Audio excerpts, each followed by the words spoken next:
Okay, so boom. I'm gonna be honest with you. For this one, I just need y'all to go ahead and have a seat, right? Put your phone on D and just listen to this to the end. Because for this particular situation, I'm gonna go ahead and slow it down so I can break it down. Because from the comment section, it just seemed like some of y'all folks was more confused than Sarah Palin was when they asked her about Russia. And I just don't want y'all to go out bad like that. So I'm gonna try to fix it. So this is what happened. Disney, right? They had a special situation going on with Florida where basically the whole little area of Disney, it was its own little set. Okay. It handled its own business, it paid its own bills. It was basically like an independent woman. Okay. That was their special status. And so the issue popped off when Disney, the business, right? The name, the entity, not the people in the costumes, right? Not the people with the popcorn, not the ones we keep seeing on TV getting caught. The business, right? It came out and it was like, hey, we don't really like the parental rights and education law, aka the Don't Say Gay bill. Now, they was like, we don't think it's cool. Here's the deal. I don't even think Disney actually came out and said why they didn't think it was cool. But the overall message was like, it's not giving what it was supposed to have gave. And quite frankly, that happens sometimes, okay? Look at me. I thought I ate on that little 60-second video I put out. Came back, found out I starved, famished. But I didn't take it personal. All I had to do was come back again with something a little more proper. We'll try again. Governor DeSantis, he didn't really do that, okay? He felt some type of way when Disney came out and said what it said. And so Governor DeSantis, he was like, Disney, you've been riding with the shenanigans for all these years, and now all of a sudden you want to act funny? We're not having it, right? So his whole thing is like, look, over here in Florida, Florida is ran by the people in Florida, or at least the people I choose it to be ran by. But what it's not ran by is California and their CEOs and whatever they got going on, right?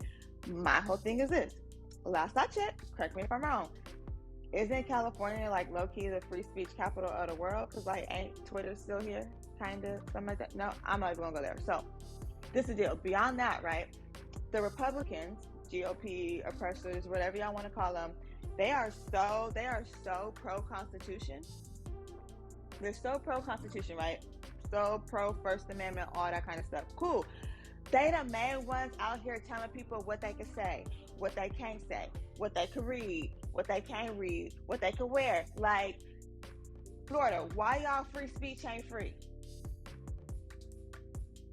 And then, look, this is the deal. I'm on the outside looking in, right?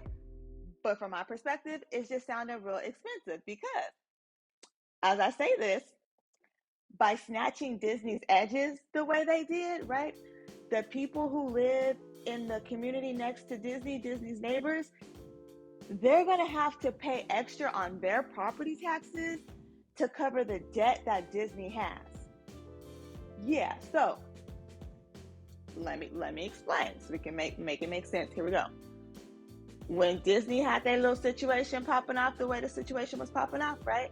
They had their own services, okay? The fire department, road construction, right?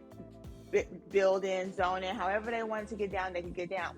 And so think of it like this, right?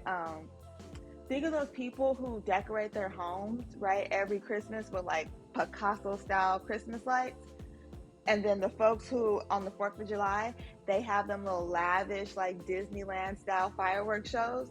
Okay, so imagine that every day times like 1,000. Right. So it's cost with that, right? Upkeep, right? Safety measures that have to be put in place. Like that kind of stuff is not cheap. So this is the deal. If Disney can't run its show the way it's been running it for like the past 50 years without bothering anybody, well then everybody got to split the bill. Period. And I don't know about you, but it's hard enough trying to get people to split the bill evenly over brunch. So like I can only imagine what property taxes is going to go through. So now, this is the other part. Disney, they little creek, right? Is sandwiched in between two different counties. On the one side is Orange County, on the other side is Osceola. Now, Osceola. Over 50% of the population of Osceola County, they identify as white Hispanics, okay? I don't know what that means, But what I do know is that maybe like roughly 23% of that population, they're registered as Republicans. About 40% of the population is registered as Democrats. Cool. Now, Orange County.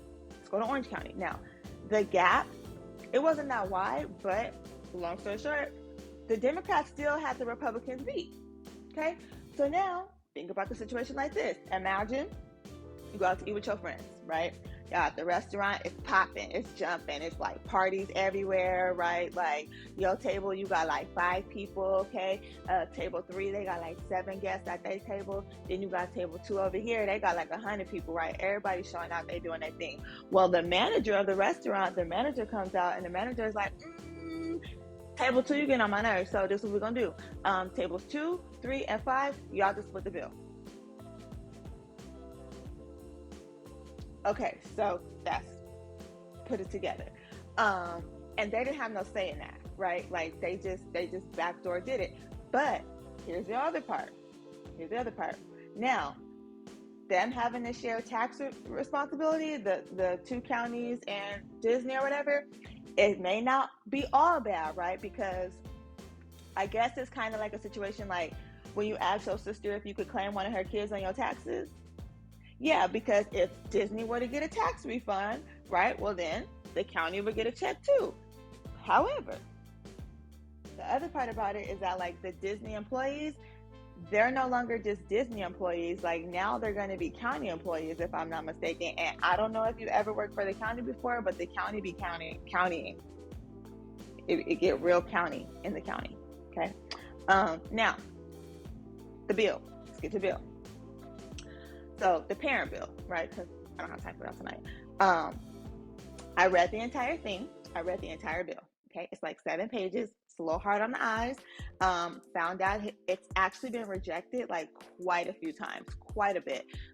Actually, until recently when it got its little Disney speed pass the other day, right? But yeah, so in the bill, it's 1 sentence, right? It's 1 sentence. It's at the bottom of like page 4 to be exact. And it basically says school districts cannot teach children age K through 3, right? Age K through 3rd grade about sexual orientation or gender identity or anything like that, right? And that's cool, whatever. However, the majority of the bill very ambiguously talks about restrictions within the schools to provide certain mental health and like care services to the students. And so I'm gonna just say this. I don't know if you're aware of like the Chirping Kids, Gabriel Fernandez. I know people jumping from Netflix or Hulu. So if you want to check out A&E, it's a whole documentary on like the child bride situation we got going on here in America. Yeah, not all parents are safe parents. I'm gonna leave that one there. But this is the other issue, right? Here we go. I'm gonna tie it all together because that came from my neck. The other issue. Now, remember when I mentioned the political breakdown of the 2 counties, Osceola County and Orange County? Cool. Well, again, they were seemingly primarily Democratic, right? Okay, so the reason why this whole situation is like ghetto the way it is because at the same time that Governor DeSantis was gassing up publicity about his little beef with Mickey and Tiana and Sebastian and them, he also quietly, quiet as it's kept, he signed a bill that basically snatched up the voting districts in Tallahassee. So what this bill did is that it eliminated congressional seats that are currently occupied by Black Democrats. Yeah, that's what happened. He gentrified, right? The bill gentrified maybe about 1 or 2 Democratic seats that were, again, they were occupied by Black people, Black Democrats. They've been gentrified and recreated to create 3 or 4 new Republican ones.